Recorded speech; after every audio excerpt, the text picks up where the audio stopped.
Good morning, everyone. First of all, would like to welcome Secretary General Stoltenberg. Thank you for the discussion we had this morning. It's the first discussion we've had since I took office. As you know, Belgium is a very active member of NATO, and obviously also the host country for the alliance. So, from our perspective, very important that we keep close contact. Maybe on the discussion, the conversation we had this morning, in my view, three priorities. First of all, is strengthening and adapting NATO on today's security threats. We, as everyone knows, are confronted to multiple threats in the world. Some of them are from state actors. Some of them are from non-state actors, old but also often new enemies. Just to name a few, obviously violent extremism and international terrorism, with, for instance, still the brutalities of Daesh. In addition to that, the almost continuous and very complex threat of cyber attacks on critical infrastructure that could have an impact on our day-to-day and our economic lives. And then maybe an element which is not often talked about is the impact of climate change on our security situation, and which often is making the world less safe. We also see the return of old geopolitical tensions at a moment where new powers are also emerging. If one thing is clear today, is that in a complex world, in a world where powers are shifting, the need for an alliance which is future-proof, which is agile, and which is flexible, is more important than ever. And so the revision of the strategic concept is a perfect opportunity to update the thinking within NATO, the thinking amongst the strategic partners on the outlook of the world today. I think over the last 10 years, the world has changed a lot. The security situation of the world has changed dramatically, and so adapting that strategic vision is an important one. Secondly, what I would like to touch on is the necessity to build bridges between NATO and the European Union. Both organizations have amongst their ambitions to keep Europe safe, and so for me it is a no-brainer that to achieve that, there needs to be a strong cooperation between NATO and the European Union in a complementary way. NATO will remain the cornerstone of collective security in Europe, but more cooperation between NATO and the European Union could definitely help us in being more effective in that. That means that the European Union also needs to do its homework. Also needs to pull its part of the weight. This means stepping up defense integration and bringing European defense to the next level, something which is to the benefit of the European Union, but also to the benefit of NATO. And I'm looking forward to continue this discussion with EU leaders at the end of the month. There is obviously also a start of a new US administration. Gives us the opportunity to re-energize the transatlantic partnership between Europe and the United States, and we are looking forward to closely working with President Biden and its team within NATO. On the relation between the United States and Europe, I think we have to be very clear. This is not about putting Europe first or about putting America first. This is about putting our collective security first. This is the nature of the NATO alliance. This is not about the one or about the other, but if we work together, our collective security is going to be better protected. But as I said before, this is no excuse on the European side not to do our homework. We cannot delegate our European security to a third party.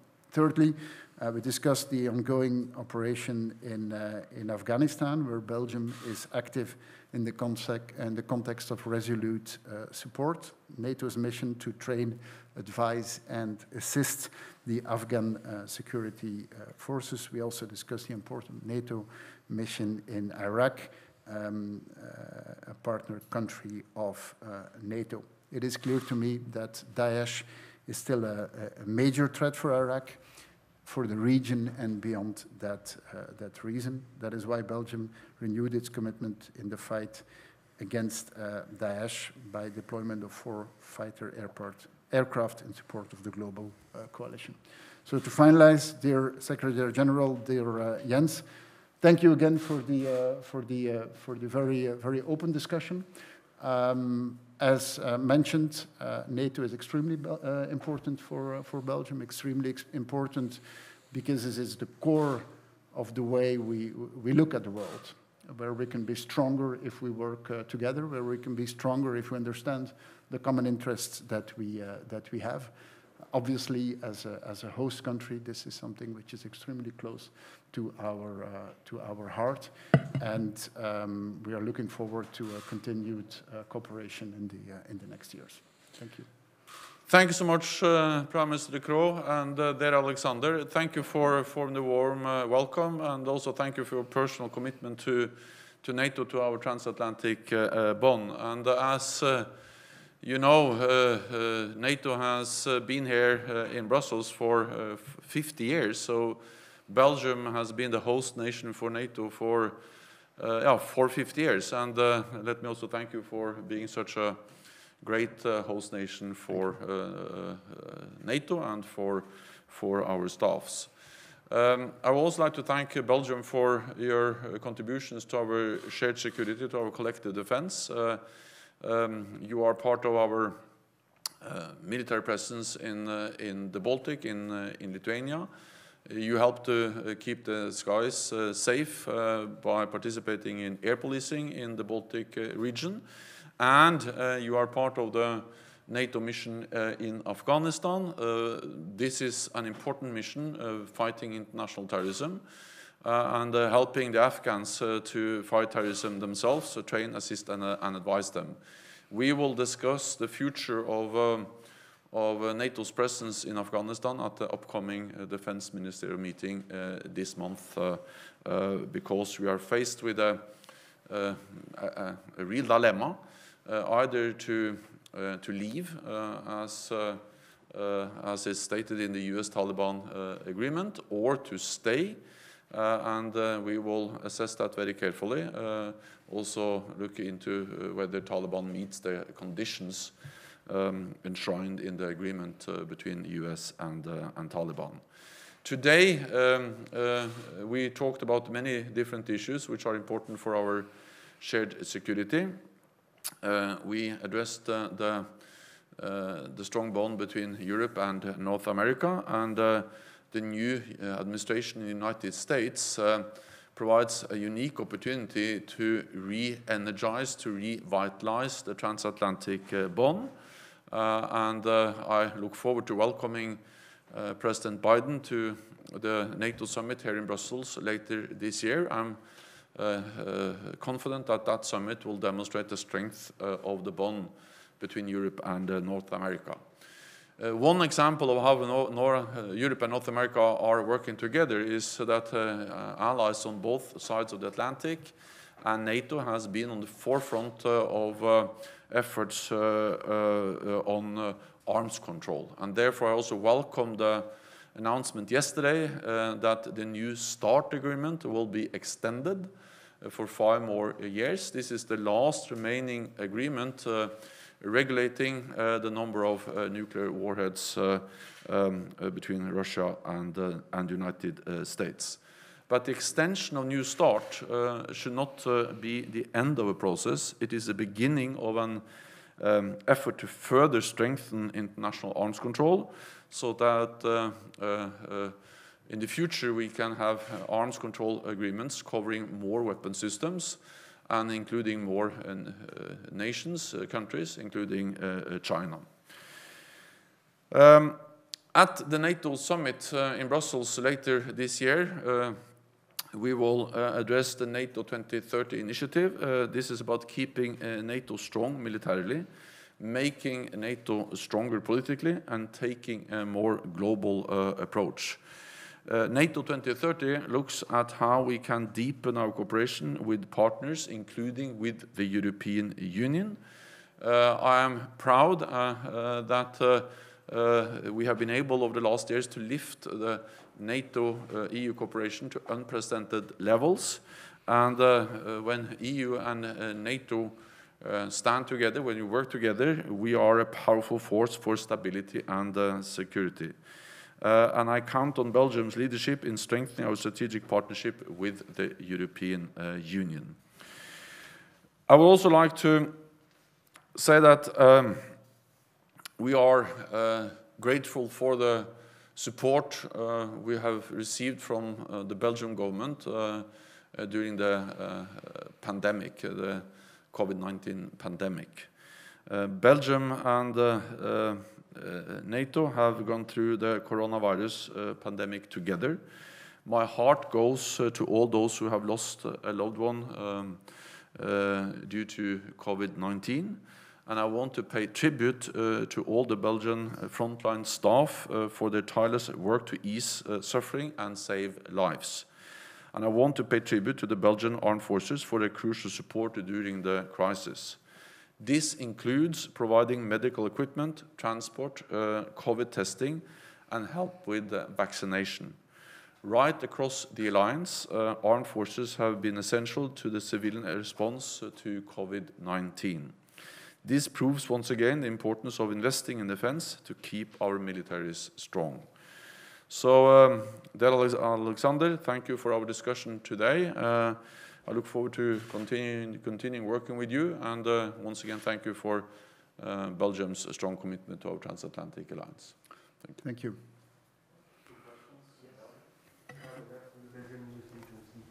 A question to the Secretary General. Do you expect NATO troops to remain in Afghanistan after the 1st of May?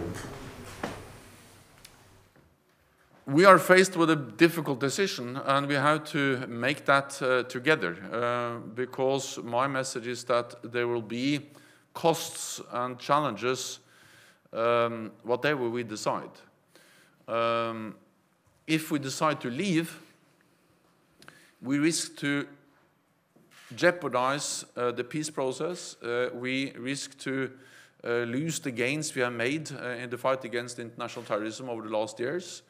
And we risk that Afghanistan once again becomes a safe haven for international terrorists. On the other hand, if we decide to stay, of course we risk to continue to be in a difficult military operation in Afghanistan, and we risk increased violence also against NATO troops. So my message to all NATO allies is that whatever we decide, we need to do it together. We went into Afghanistan together. We should adjust our presence there together. And when the time is right, we should leave together. My message to Taliban is that they have to live up to their commitments, especially when it comes to breaking all ties with international terrorists, including Al-Qaeda. And we need to see reduced violence.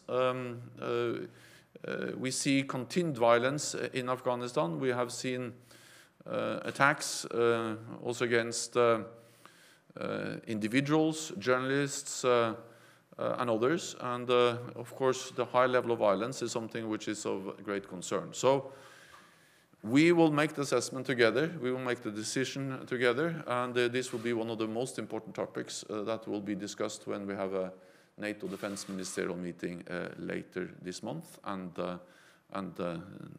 decisions will be made together.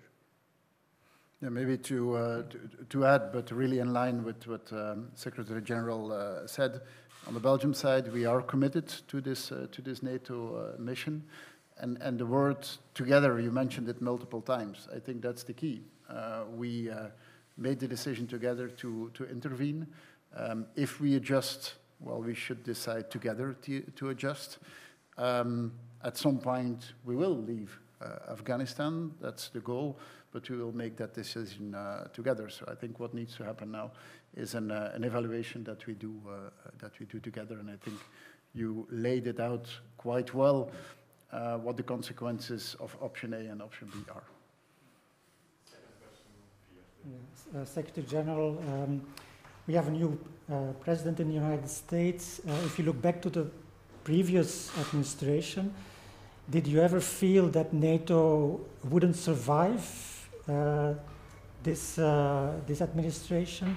And in relation to that, under the previous administration, member states like Belgium were under huge pressure to spending more on defense. Can they now relax with President Biden? There's no denying that over the last 4 years we had some challenging times, and there's no secret that also I had some difficult discussions with the former president. Having said that, I think that what makes NATO strong is that it is in the security interests of both Europe and North America, the United States, to stand together. And looking at the United States, we see a very strong bipartisan support for NATO. I saw this myself when I had the honor of addressing a joint session of the US Congress. The strong support from both the Republican and Democratic side to NATO. And despite the differences and despite the difficulties we have seen over the last years, actually we have seen that North America and Europe, the United States and Europe, we are doing more together in NATO than we have done for many years. We have more exercises, more US troops, increased activities, European and North American allies together in Europe. So I think the strength of the transatlantic bond is demonstrated by what we actually do, and also the fact that we have seen more US military presence in Europe over the last years. We have seen the US stepping up, but we've also seen European allies stepping up. Both when it comes to readiness of forces. Belgium is part of the one of the new battle groups we have deployed in the eastern part of the alliance in the Baltic countries and Poland. But also by the fact that across the whole alliance, all European allies and Canada have started to increase defense spending. We made a decision back in 2014 when actually President Biden was vice president for President Obama. And since then, we have seen a steady increase also in Belgium in defense spending. This has to continue because we have seen significant progress, European allies stepping up, but we still have a way to go. And therefore, I expect allies to continue to deliver on their pledge and to invest more in defense. Maybe to continue on that, what we see is an ambition to rejuvenate the transatlantic partnership, and that is a good thing. But that means that on the European side, we have to play our role.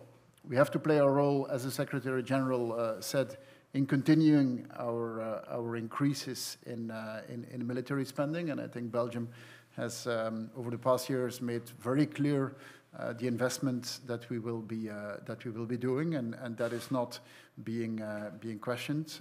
On the contrary, it also means that between European countries, we need to cooperate more on understanding where the gaps in capabilities are, where we can make the choices, where we reinforce ourselves. We have to be very clear. If we want to have more strategic autonomy for Europe, then we have to play our role. And we have to be ready to play our role also in our backyard and not always be dependent on other countries to take the role. This is a message which is related to security, but also related to political voice and to more unity in the voice we have in foreign topics and foreign policy. Thank you. Thank you so much.